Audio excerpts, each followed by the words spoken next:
ชื่อกันคำที่ไอ้เคยเว้านำได้อยู่บ่ไอ้สิถามอันตอนที่อันโทรศัพท์เจ้าอันเสียนะที่ไอ้บอกว่าบ่ต้องเสียใจนะ ชื่อได้อยู่บ่ที่ไอ้บอกว่าบ่ต้องเสียใจเด้อไอ้บอกอะชื่อได้เนาะ จุดได้ อืมแล้วอันตอนไอ้เอาโทรศัพท์มาให้อันน้องก้าแล้วก็เอามาให้น้องอัน จืด น้องเหมาจื้อเออไอเพิ่มซื้อให้เราซื้อเหมาจื้อป่ะ จืด ซื้อจื้อซะเนาะเอาไอเติมให้ซะนะ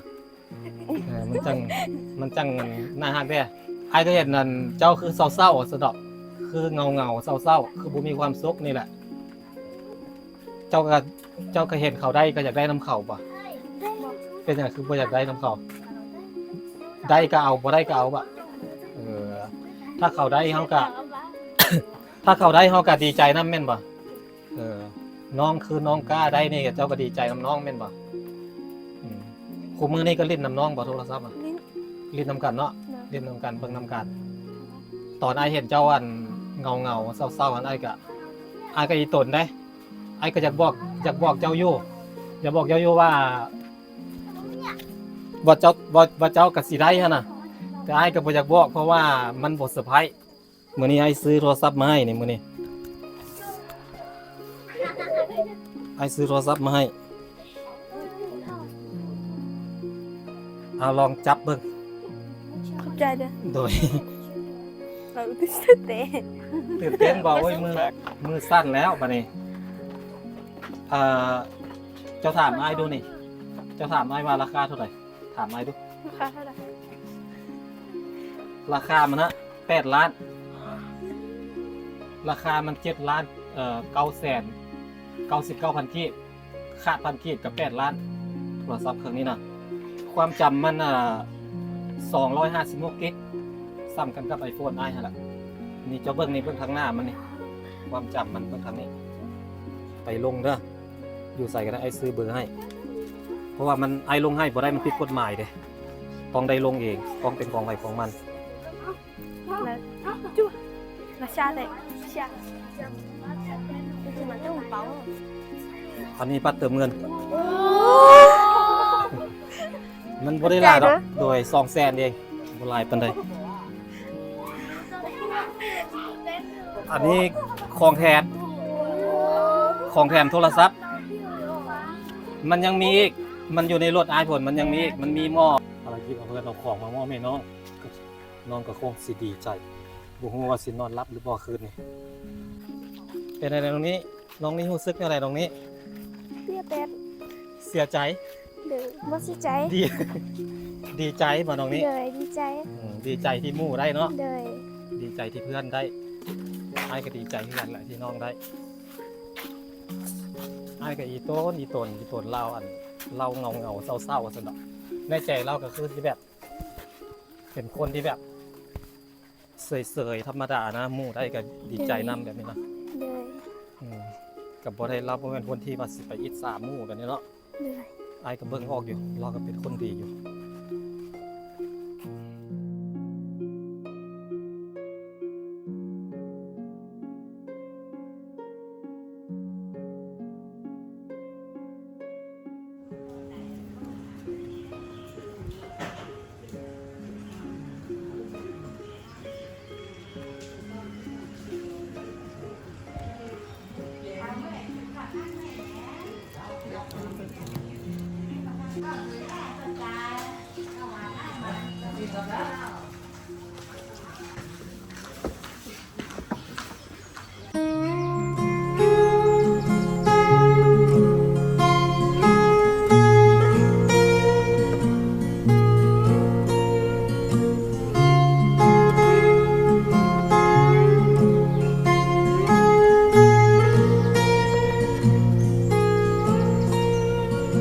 โบกมือลาหมดเวลาดวงจันทร์ดวงตะวันส่องแสงแลกขึ้นมาสาดพื้นน้ำฉาบดู สวยงามตาทำกลางป่าเขาฝูงนกอีกา ตอนนี้บ่เพิ่นอยู่ที่หอพักนางเฮียนนี่บ้านเป็นหลัง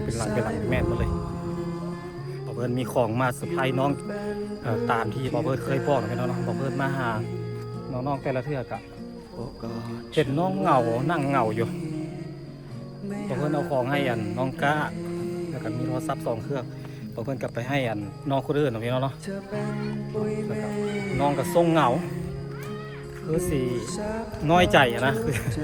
ตัวเองคือบ่ได้แบบนี้นะบ่เพิ่นกับพยายามบ่อยากบอกน้องแต่จริงแล้วน้องต้องได้คือกันนั่นแหละมีผู้ใหญ่ใจดีเพิ่นฝากให้บ่เพิ่นเป็นธุระให้ซื้อโทรศัพท์ให้น้องขอให้น้องอดทนนะพี่น้องเนาะเดี๋ยวมื้อนี้ก็มาฮอดพี่น้องเลยมื้อที่บ่เพิ่นจัดเซอร์ไพรส์น้องก็มาฮอดมาถึงอยู่บ่เนาะบ้านหลังนี้มันติดกันนะกับหลังนั้นติดกันเลย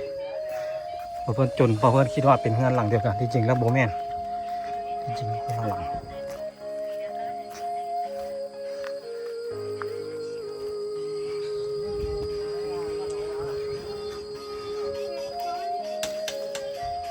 มีคนอยู่บ่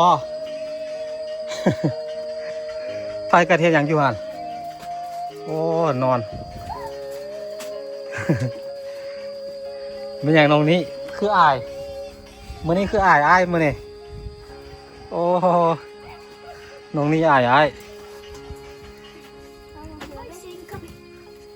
กระยาเราบอกเรารีบย้อนกระยาเราพากันเฮ็ดหยังบ่ฮ้อนเตะกระยาเราน้องว่าเด้น้องว่าไปใส่เตะเสื้อผ้ากันเทศอย่างนั่งลิ้นโอ้ยนั่งฟังเพลง น้องนี่เห็นอ้ายปัดอายคือเป็นนั้นบัดนี้น้องกาตั้งเฟซแล้วแม่นบ่แต่ว่าบ่เล่นเป็นอย่างคือบ่เล่นบ่อยากเล่นขอเหตุผลเด้เป็น เป็นย้อนอย่างจังบ่อยากเล่นเฟซบ่อยากคุยผู้บ่าวบ่จังบ่อยากเล่นเฟซแล้วเฮ็ดหยังสะโทรศัพท์เอาไปเฮ็ดหยังเอาอยู่นำเอ้ยนำน้องว่าเจ้าให้นั่นน้องว่าเป็นหยังคือเอาให้น้องว่าแล้วเอาไปซะก็เรียกว่ายกให้เอื้อยบ่แม่นแต่บ่ได้ยกให้เอื้อยเนาะไอ้คิดว่าเจ้ายกให้เอื้อยซะแล้วเจ้าคือสิสละคือสิเป็นคน เป็นคนดีแท้สันดอกมื้อนั้นนั่งเหงาอยู่พี่น้องบอกเพื่อนกะบ่ฮู้ว่าเนาะบ่ฮู้ว่าน้องเป็นหยังแท้ๆเราบอกเพื่อนเราก็เลยถามว่าเป็นหยังแท้ๆแล้วโทรศัพท์ดิ้นบ่ได้บอกเพื่อนก็เลยเปลี่ยนเครื่องใหม่ให้เจ้าคือบ่ถามอ้ายมื้อนั้นน่ะเจ้าคือบ่บอกอ้ายมื้อนั้นมื้อกันโทรศัพท์ดิ้นบ่ได้อ่ะบ่กล้าบอกบ่ฮะอายบ่กล้าบอกเนาะมีอย่างก็บอกอายรถบ่ต้องอายเด้อมันเล่นบ่ได้อายก็หาวิธีแก้ไขให้บ่ต้องอายไปเขาไปหาน้องว่าไปน้องว่าใส่น้องนี้ไปย่างก่อนอยากหูน้องว่าอยู่ใส่นี่ไปเงินพระเจ้าอยู่หลังใดวะ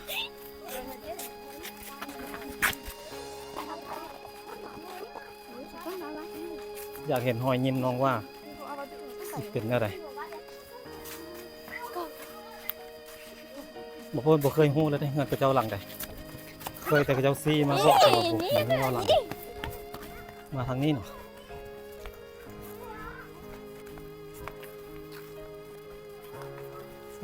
โอ้หลังนั้น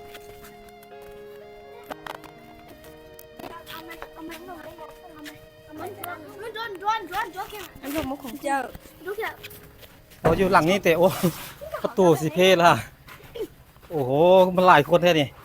สบายดีน้องว่า สบายดี สบายดีไอ้เข้าไปได้บ่ ได้ พากันเฮ็ดหยังเจ้าอยู่คนเดียว เลย อยู่คนเดียว ตั้งกระ โอ้แปดเนาะเฮือนเนาะหลังบักใหญ่แต่ว่าบ่มีหยังเลย นอนจักคนนี่ ส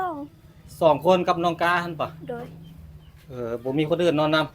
ำอ๋ออันนี้ข้าวเนี่ยเอามาไว้กินปะแต่ข้าวสารไอ้เบิ่งหน่อยเด้อ โดย อันนี้ข้าวหยังนี่ข้าวเจ้าปะบ่มีแกบนำบ่อันนี้ข้าวเจ้าหรือข้าวเหนียว ข้าวเจ้า ข้าวเจ้า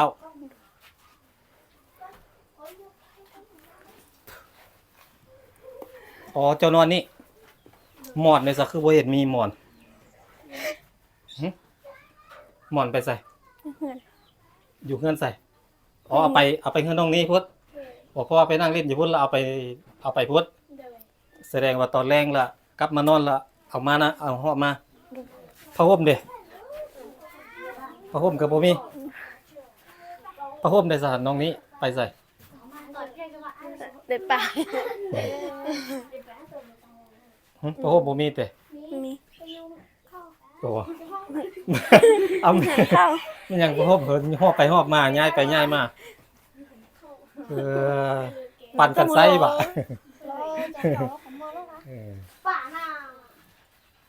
ฮ้อนเนาะพอบักฮ้อนอยู่นี่น้องนี่อยู่นี่กับอยู่เฮือนเจ้าอันใดฮ้อนกว่ากันอยู่นี่ฮ้อนกว่าแต่ไปเฮือนเจ้าไปซะไปเล่นเฮือนเจ้าไปเล่นเฮือนน้องนี่ไหมมันฮ้อนโพดอยู่นี่พอบ่ไหวปานเตาอบอยู่ได้แนวใดวะน้องมิ้นมาได้ รอโป้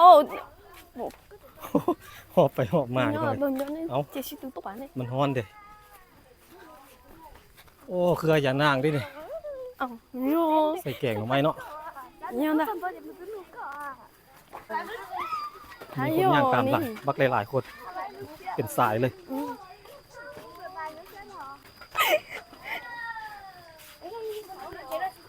ไทยเห็นน้องกะน้องอันว่าเด้อ อืม ไทยหน้าน้องว่าเด้อ tôi kéo trốn nó mắc tôi chơi nó ăn nó kia là nhà kia không từng nào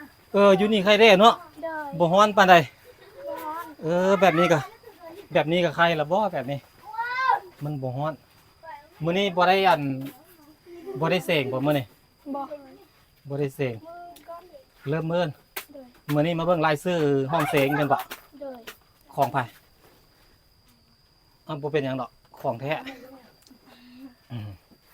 บ่เป็นหยังเสกขึ้นห้องมอหยัง สี่ เสกขึ้นม.4 เจ้าอยู่ม.3เลยเนาะน้องคนนี้เด้อยู่ม.หยังม.3 ขึ้นม.4 ห้องเดียวกันเนาะ bạc lên หนักเรียนมื้อแรงบ่ได้เรียนบ่มื้อแรง บ่ ออกเฮ็ดงานเตรียมเสก đó เนาะ chứ sẽ tớ เนื้อเติมตรงนี้สมุด ประมาณจักมื้อเสกแล้ว สาม 3 มื้อมื้อนี้วันจันทร์อังคารพุธพฤหัสวันพฤหัสแล้วเนาะประมาณวันพฤหัสแล้วพอดีอันนั้นอันเจ้าอันชื่ออั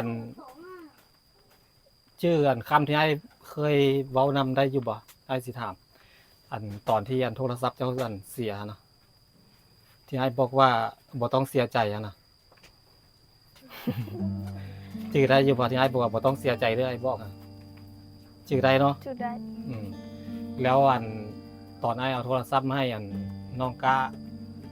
แล้วก็เอามาให้น้องอันน้องเหมาจื้อไอเพิ่มซื้อให้เราซื้อเหมาจื้อป่ะ ซื้อจื้อซะเนาะเอาไอเติมให้ซะนะมัน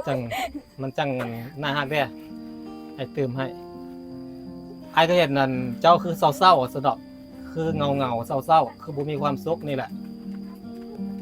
เจ้าก็เห็นเขาได้ก็อยากได้น้ำเขาป่ะเป็นอย่างคือบ่อยากได้น้ำเขาได้ก็เอาบ่ได้ก็เอาป่ะถ้าเขาได้เฮาก็ ถ้าเขาได้เฮาก็ดีใจนำแม่นบ่น้องคือน้องกล้าได้นี่เจ้าก็ดีใจนำน้องแม่นบ่ กูมือนี่ก็ลิ้นน้ำน้องบ่โทรศัพท์อ่ะ ลิ้น ลิ้นน้ำกันเนาะ นะ ลิ้นน้ำกันเบิ่งน้ำกันแล้ววันตอนย้ายบอกว่าบ่ต้องเสียใจตอนที่โทรศัพท์เจ้าเสียเจ้าจี้อะไรเนาะอืมตอนไอเห็นเจ้าอันเงาเศร้าๆอันไอก็อีตนได้ไอก็อยากบอกเจ้าอยู่อยากบอกเจ้าอยู่ว่าเจ้ากับสิได้ฮะน่ะแต่ไอก็บ่อยากบอกเพราะว่ามันบ่เซอร์ไพรส์มื้อนี้ไอซื้อโทรศัพท์มาให้นี่มื้อนี้ไอซื้อโทรศัพท์มาให้เอาลองจับเบิ่ง ขอบใจเด้อ โดย ตื่นเต้น ตื่นเต้นบอกว่ามือสั้นแล้วบัดนี้เจ้าถามไอ้ายดูนี่เจ้าถามไอ้ายว่าราคาเท่าไหร่ถามไอ้ายดู ราคาเท่าไหร่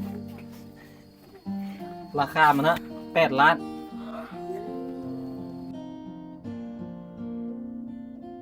ราคามัน7 ล้าน999,000 กีบค่าพันกีบกับ8 ล้านโทรศัพท์เครื่องนี้นะความจำมัน256 กิกซ้ำกันกับ iPhone ไอ้หั่นล่ะนี่เจ้าเบิ่งนี่เบิ่งทางหน้ามันนี่ความจำมันเบิ่งทางนี้นี่เด้ความจำมัน256กิกแรมมัน16กิกสำหรับอยากเล่นเกมเล่นอย่างนี้เล่นได้สบายแต่ว่าบ่อยากแนะนำให้เล่น เอาไว้ไปใช้ให้มันเป็นประโยชน์นี่แหละมันคือยี่ห้อรุ่นนี้แหละแต่ว่าอันนั้นมันนั่นเบอร์มันไอ้บ่ได้ลงทะเบียนให้เจ้าต้องได้ไปลงเองเด้อ โดย เพราะว่าบัตรประชาชนไอ้มันหมดสิทธิ์ละไอ้ลงไปให้หลายคนละแล้วมีแต่เจ้าเอาไปลงเอาเองเอาสมโนครัวไปลงเด้ออยู่ใส่ก็ได้ไอ้ซื้อเบอร์ให้เพราะว่ามันไอ้ลงให้บ่ได้มันผิดกฎหมายเด้ต้องได้ลงเองต้องเป็นของใครของมัน นะจุ๊นะชาเตะชาจะมันต้องเป๋า อันนี้บัตรเติมเงิน มันบ่ได้หลายดอกโดย200,000เองบ่หลายปานใดอันนี้ของแถมโทรศัพท์มันยังมีอีกมันอยู่ในรถไอผลมันยังมีอีกมันมีหม้อกระทะไฟฟ้า แล้วก็มีเป็นสังอีกไอ้ก็บ่แน่ใจยังหลายอยู่ยังหลายอย่างอยู่หลายเสียมาให้อันนี้เอาให้เจ้าอันนี้ซองเงินซองแดงมาให้น้อง ขอบคุณแล้วก็ขอบใจอันผู้ใหญ่ใจดีหลายๆเน้องเพิ่นฝากเงินมาให้พี่สารนรงค์เพิ่นฝากอันคนที่เขาเจ้าซื้อให้นี่นะคนที่ซื้อให้นี่นะเขาเจ้าเป็นคนไทยเด้อคนที่ซื้อโทรศัพท์ให้เจ้านี่นะเป็นคนไทยกับเจ้าวันบอกว่าให้กำลังใจเจ้าก็คือให้กำลังใจก็คือให้เจ้าตั้งใจเรียนตั้งใจเฮ็ดเวียกเฮ็ดงานซอยพ่อแม่นั่นแหละเป็นเด็กดีเด้อเข้าใจบ่ประมาณนั้นบ่ได้หวังหยังหลายหวังแต่ซับนั้นประมาณนั้นแล้วมันยังมีอยู่ในร้านเสียมาให้อันขอบใจอันอีกด้วยอันขอบใจเพิ่นนะขอบใจท้องเพิ่นขอบคุณหลายๆพี่น้องเนาะวันนี้ได้เฮ็ด ได้สร้างหอยยิ้มให้น้องๆอีกแล้วว่าเพิ่นเห็นน้องได้รับว่าเพิ่นก็ดีใจเห็นน้องได้เฮาก็มีความสุข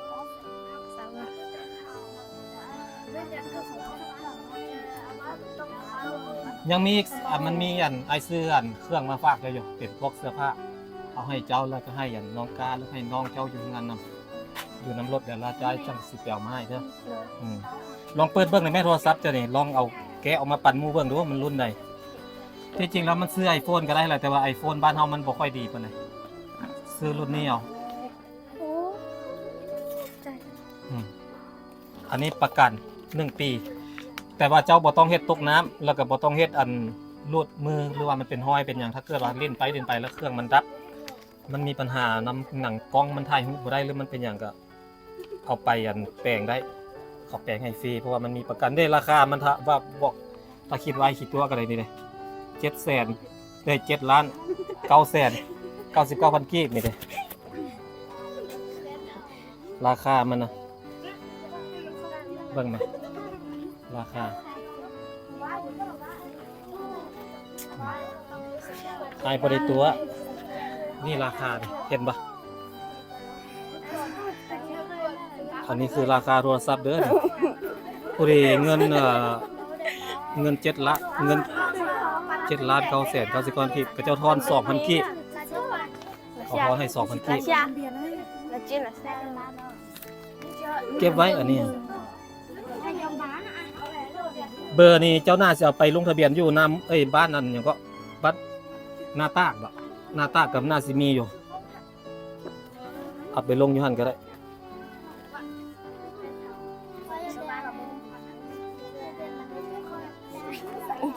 ไปได้ความรู้สึก đi xe ดีใจบ่ được บ่คิดว่าสิได้แม่นบ่บ่คิดบ่ฝันเนาะบ่คิดบ่ฝันว่าสิได้เนาะ thật quá มื้อนี้เป็นมื้อที่โชคดีที่สุดแล้วโชคดีแล้วที่เฮาได้เจอกันที่เฮาได้รู้จักกันเนาะน้องนี้เนาะการที่ได้รู้จักกับอ้ายน่ะถือว่าเป็นโชคดีแล้วเนาะถือว่าเป็นมีบุญวาสนาต่อกันน้องๆมาหุ้มเบิ่งหลายขนาดเลยอยู่ทางนอกก็มี Rồng Bây giờ chị không có sẵn nhạc มวนเนาะ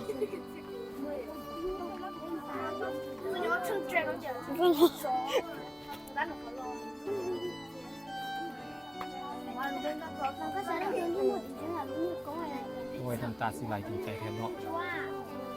บัดนี้รักษาดีๆเลยโทรศัพท์บักแพงๆรักษาดีๆเด้ออย่าให้คนรักอีกเด้อ รักษาดีๆเบิ่งดีๆของมันแพงบ่ต้องไว้ใจคันสิรับสินอนก็เก็บไว้ก่อนสิรับสินอนก็เก็บไว้ก่อนบ่ต้องอันนั้นมันเขาอยู่กันหลายคน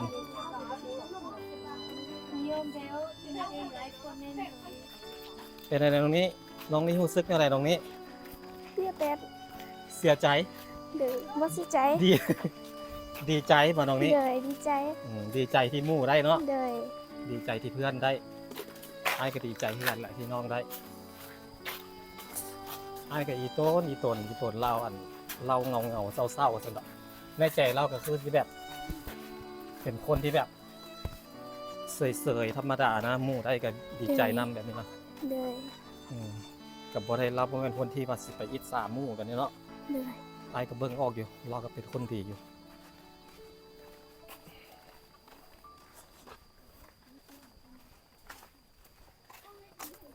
กระเจ้าวันสู่เวียกสู่งานสมควรได้ Mong sĩ thảo Lúc tại để nó น้องกระเสียงคือบ่เห็นมาโรงเรียน Má มาแต่เราอยู่หั่นเดี๋ยวเนาะ Đời นั่งเล่นตอนเจ้าไปแล้วเราบ่มาเรานั่งเล่นน้ำหมู่เดี๋ยวเนาะ Đời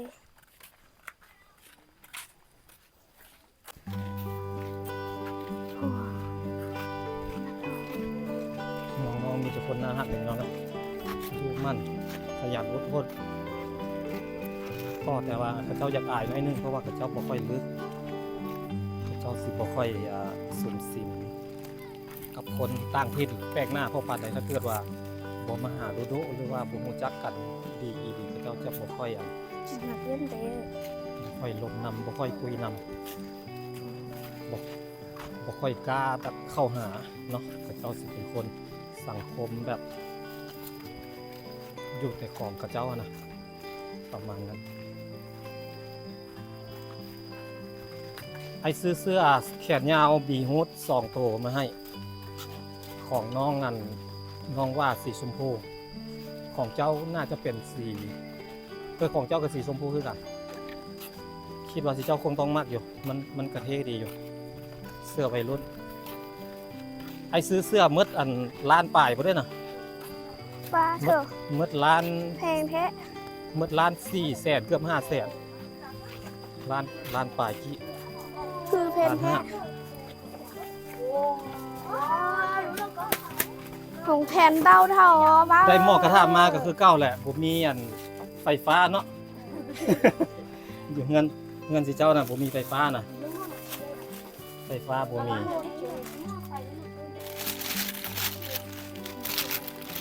มันมีของอันน้องเจ้านำ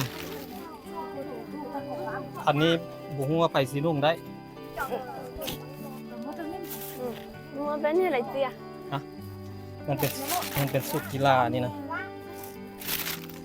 แล้วเนาะ เจ้าคิดว่าน้องสาวจะนุ่งได้บ่ได้อยู่หรอกเนาะมันไผ่เนาะสิได้สิบ่ตีกันบ่คบกันน่าจะเป็นคนที่2ครับคนที่3คนที่4นั่นแหละนี่เด้อ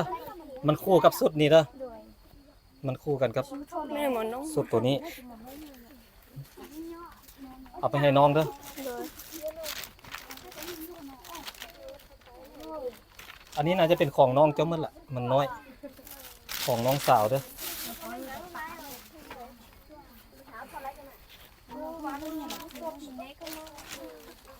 สีเนี่ย เสื้อพวกนี้บ่ค่อยแพงปานใดหรอก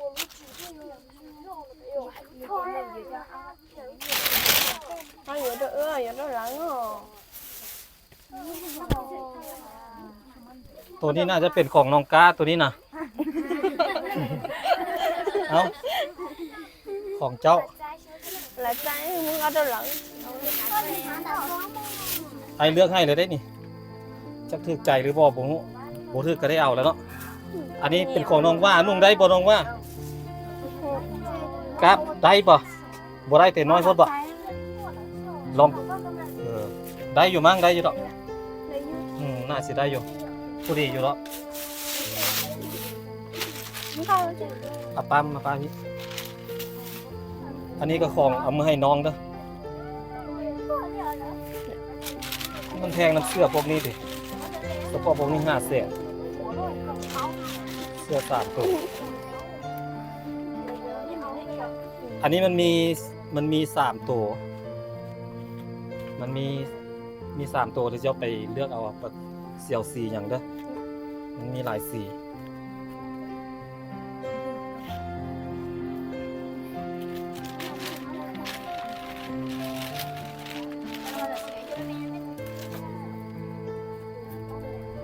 มันอันเดียวกันนั่นแหละ khánh nhận tao đâu tới này เจ้าว่ามันน้อยพวกบ่น้อยแล้วเนาะบ่น้อยหรอกเนาะผู้ดีเนาะให้ใส่ก็ยังได้นี่ผู้ดีเลยไอ้นุ่ม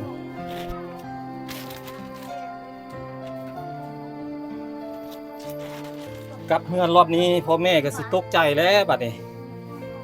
เอามาแต่ไสแล้วเนาะไม่ต้องสิถามแล้วเนาะกระเจ้าเอาทิ่มวันนี้เด้อกระเจ้าเอาทิ่มอยู่แคมทางค่อยก็เลยเก็บมาวันนี้เด้อน้องกาเด้อไอ้บอยอบอกว่าไอ้เอามาให้เด้อบอกว่าคนไทยผู้ใหญ่ใจดีก็เจ้าซื้อมาให้เด้อส่วนเงินนี่เป็นอีกของคนหนึ่งเราซื้อมาให้เจ้าเราฝากมาให้เป็นจำนวนเงิน800 บาทเงินนี่นะแต่ว่าไอ้ได้เป็นเงินกีบให้แล้ว800บอกแก้ก็ได้บ่หรือว่าจะเขียนบ่ประมาณนี้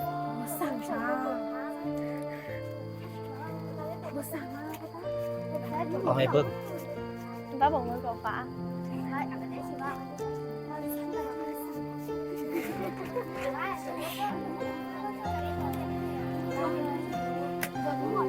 เอาเก็บใส่กระเป๋าไว้ใส่ถุงไว้บัดนี้เพื่อเอามาให้เบิ่งไม่ให้อัน cân biển ไอ้เอาของมาให้ร้ายกับ10 เมื่อละไอ้มีเวียดพออีกไอ้บ่ได้ซื้อขนมมาฝากให้เฝ้ามามันมีหลายถุงอยู่เอาใส่หลายถุงชื่อไปเด้อเสื้อตัวนี้กับตัวนี้คู่กันเด้อน้องกันหลายคน6-7 คนน้อง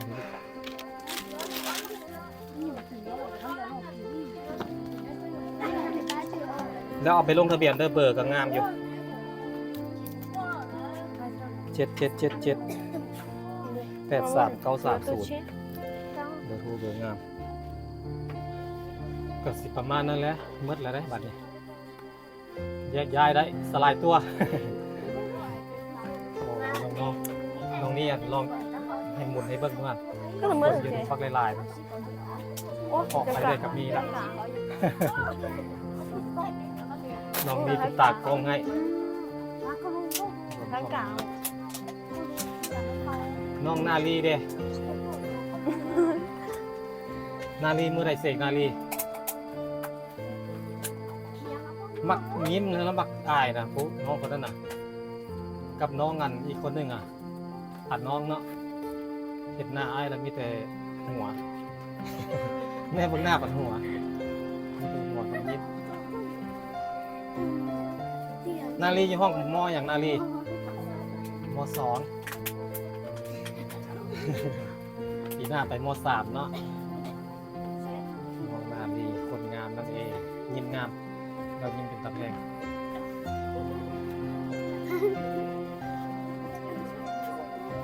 โอเคทั้งหมดนี้เป็นของเจ้าหมดเลยหมวกกระทะไฟฟ้าก็เอาไปป้าไว้มันใส่บ่ได้ก็เก็บไว้ก่อนเดี่ยวมากมีบันไดมือนึงครับสิมีไฟฟ้าเอาไฟฟ้าลงมาแล้วก็ใส่ได้เนาะเสียงแล้วเราไปให้แล้วแบบนี้เนาะเสียงแล้วเราก็สิไปให้ไอพยายามมันส่วนเราคุยแต่ว่าเราบ่อยากเว้าดอกไม้เลยเราเว้าน้อยคันว่าภาษามุงแล้วน่าสิเว้าหลายอยู่เนาะเราภาษาลาวเราเลยบ่ค่อยเก่งปานใดต้องให้น้องนี้เนาะเป็นคนเว้านำเนาะน้องนี้เนาะต้องให้น้องนี้ถามภาษามุงนำถามให้น้องนี้ถามว่ามื้อนี้เจ้าสิเฮ็ด มื้อนี้เจ้าสิไปไสเจ้าเมื่อบ้านแล้วเจ้าไปเฮ็ดให้พ่อในมื้อนี้น้องนี้ถามแบบนี้แหละถามเป็นภาษามงกันนะไปเฮ็ดให้อันเจ้าย่างไปหรือขี่รถน้องนี้ก็ถามตรงนี้นะเราจังสิเว้านำบ่ซั่นเราบ่เว้าดอกที่อ้ายเว้านี่เข้าใจหมดบ่ เข้าใจหมด เข้าใจหมดเนาะแต่ว่าบ่อยากเว้าซื่อๆเนาะเว้าหลายเจ็บคอเนาะคืออ้ายนี่เว้าหลายเจ็บคอ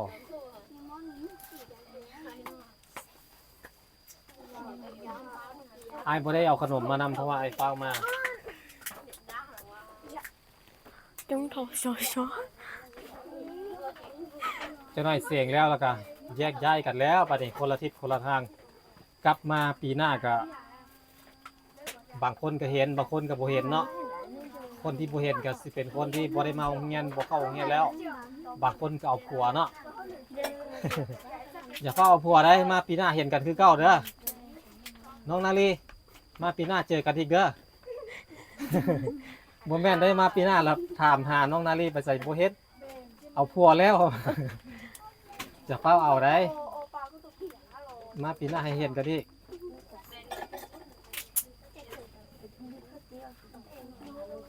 น้องน้ำมิ้นบ่ได้มาบ่มาแต่น้องมิ้นเนาะมาแต่น้องมิ้นคนงามวีต้าเป็นอย่างคือบ่แซดคือบ่ตอบแซดอายเลยเครียดบ่โอ้เครียดอายบ่ลิดนำอายมาเวียกของอายมาเวียกอายลายเมื่อป้าเพราะว่าเครียดให้อายแนวนั้นก็เป็น โชโด นอนน้ำมนต์เนาะเขาเครียดให้อายนอนน้ำมนต์เนาะ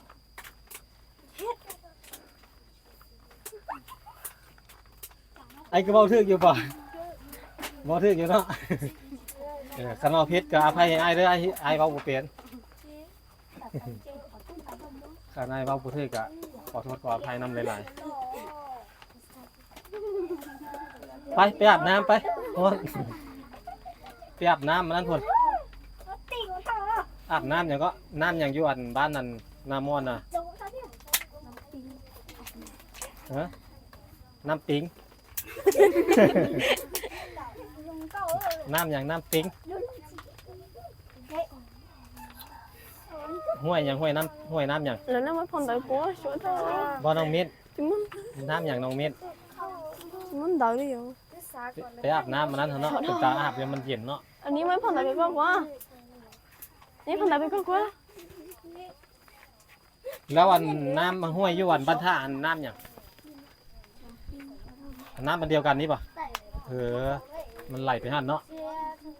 ไทยบ้านนามอนอาบแล้วก็บ้านท่าอาบต่อ เจ้าต้องรักษาความสะอาดได้อย่าไปทิ่มมันทิ่มนี่ลงได้น้ำน่ะหลายคนใส่เด้ พี่ยกหัวมือเลย มันฮ้อนน้ำสังกะสีนี่แหละนี่เออ โตสองโล น้องเมธน้องลีต้าไปเล่นเงินเจ้าได้บ่น้องลีต้า con chuột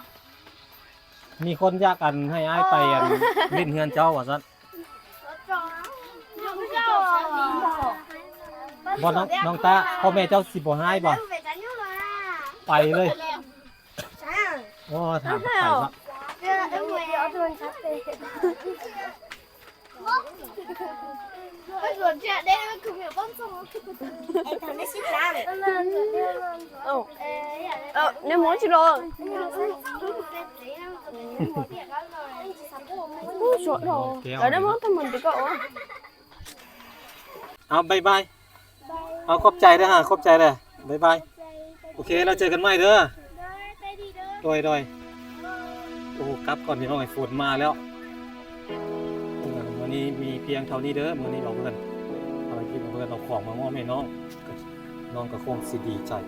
บ่ฮู้ว่าสินอนหลับหรือบ่คืนนี้ฝนมาแล้วบ่เพิ่นตรงเมื่ออาจารย์ก็มานั่งมาไล่ให้น้องๆไปโรงเรียนละขยะก็คงเชื่อว่ามันสิหลายอยู่เนาะมีโอกาสเพิ่นสิซื้อขนมมาแลกกับการให้น้องๆกันเก็บขยะกลับก่อนเด้อครูอาจารย์ก็เจ้าก็ใจดีได้เดี๋ยวนี้โอ้ฝนสิตกแล้วโอเคเนาะพี่น้องเนาะเดี๋ยวเพิ่นขอตัวเมื่อก่อนจ้อยถ้าเกิดว่าเพิ่นมาเมื่อซ่านี่ฝนนี่เรียบร้อยเลยเพิ่นต้องถึกฝนแน่นอนเพราะมันมืดมันดำมาปื้อๆแล้วพี่น้องเอ้ยอากาศเย็นอยู่นี่เดี๋ยวเพิ่นเมื่อนี่แล้วเพิ่นก็สิไปงานวันเกิดของน้องน้อยหน้าต่อนะพี่น้องเนาะเราซื้ออันหน้าแต่ว่าพอเพิ่นเอิ้นน้องน้อยหน้าเนาะมันน่าฮักดีซื้อเอิ้นอันหน้าก็น่าฮักดีเนาะพี่น้องเนาะเพราะว่ามีคนเพิ่นอยากให้ไปเซอร์ไพรส์วันเกิดน้องแล้วก็พวกกับเพิ่นก็สิตั้งใจว่าสิไปเซอร์ไพรส์วันเกิดน้องนำแน่แหละ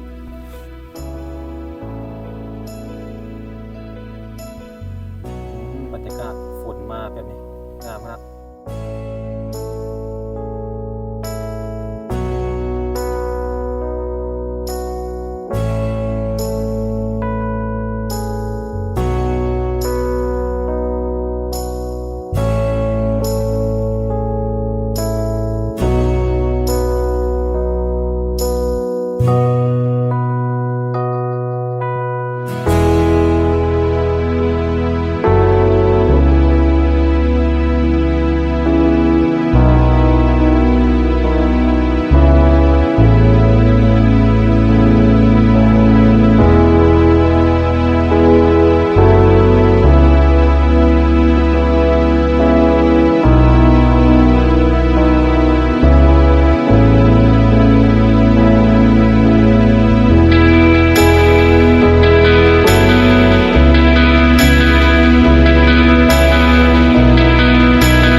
ไปได้ตัวเพียง